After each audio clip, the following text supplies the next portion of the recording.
வணக்கம். திருச்சியில் 108 வைணவ திருத்தலங்களில் முதன்மையானதும் பூலோக வைகுண்டம் என்று போற்றப்படுவதுமான திருச்சி ஸ்ரீரங்கம் ரெங்கநாத சுவாமி திருக்கோவிலாகும்.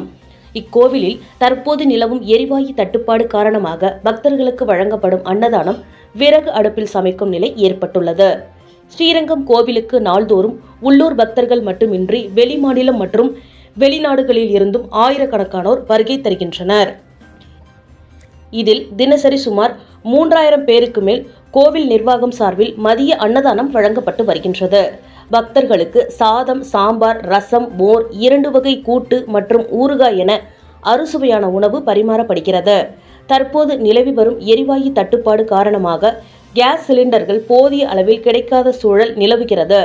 இதனால் அன்னதான பணியை நிறுத்தாமல் தொடர்வதற்காக கோவில் நிர்வாகம் விறகு அடுப்புகளை பயன்படுத்த துவங்கியுள்ளது.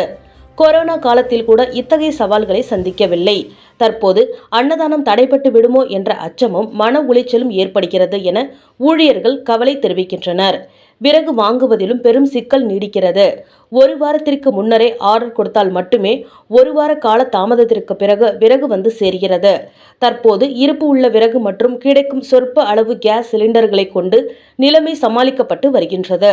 இந்த இக்கட்டான போர் சூழல் போன்ற தட்டுப்பாடு விரைவில் நீங்கி இயல்பு நிலை திரும்பும் என எதிர்பார்க்கப்படுகிறது.